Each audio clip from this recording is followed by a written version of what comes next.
Je pars mon lieu de travail et vous me connaissez très bien. Ici, vous n'avez pas parole. Quand je viens au ministère, je vous respecte. Ici, je suis le seul patron. Et vous ne le faites pas, monsieur Zolo.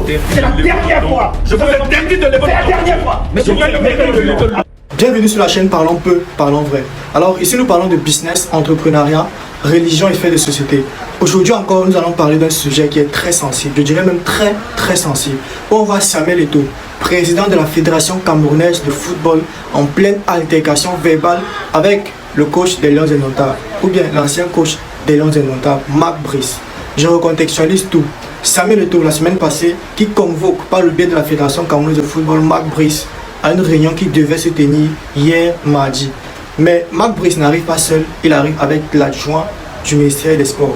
Chose qui n'a pas plu à Samuel Eto'o et il a tout de suite rappelé à l'adjoint du ministère des Sports qui n'était pas convié à cette réunion.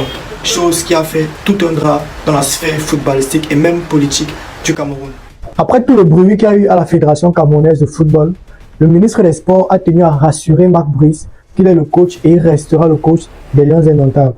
Mais du côté du siège de la Fédération camerounaise de football, Samuel Eto'o a convoqué le comité exécutif d'urgence de la Fédération camerounaise de football et ensemble, ils ont nommé un nouveau staff technique des Lions Indomptables. Et à la tête, le coach actuel des Lions Indomptables, c'est Martin Doutou Pilé.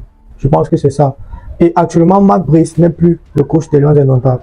Bon, maintenant, est-ce que Samuel Eto'o est dans ses droits? On peut dire oui. Pourquoi? Parce que dans la convocation que Samuel Eto'o, par le biais de la Fédération camerounaise de football, a envoyé à Marc Brice, la seule personne qui était conviée à cette réunion-là, c'est Marc Brice. Mais malheureusement, on a vu l'adjoint au ministère des Sports se rendre à cette réunion-là. Et Samuel Eto'o a tenu à leur rappeler qu'il n'était pas convié, il n'était pas invité à cette réunion-là. Bon, maintenant, pourquoi est-ce que Samuel Eto'o rencontre tous ces problèmes depuis son arrivée à la tête de la Fédération camerounaise de football?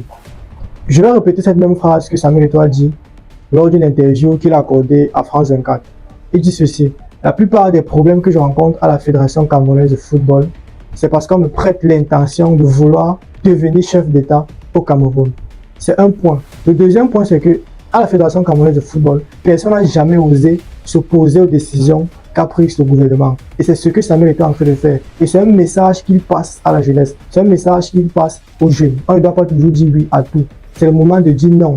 Lorsqu'on constate une ingérence, on doit s'opposer fermement à ces ingérences que fait le gouvernement parfois dans certaines prises de décision. On dit en Côte d'Ivoire, c'est gâté entre les Ibous et les Églisiens.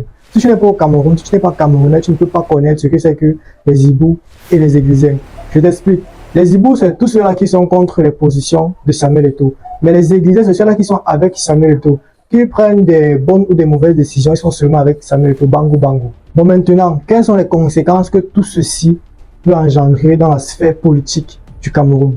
J'espère que vous avez vu cette vidéo qui a circulé sur la toile hier, où on voit des jeunes Camerounais qui se sont mobilisés à la fédération, au siège de la Fédération camerounaise de football, pour soutenir et pour apporter le soutien unanime au président de la Fédération camerounaise de football, Samuel Eto'o.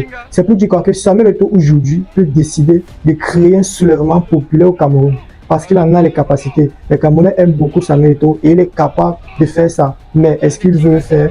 Là, ça reste un non pour l'instant.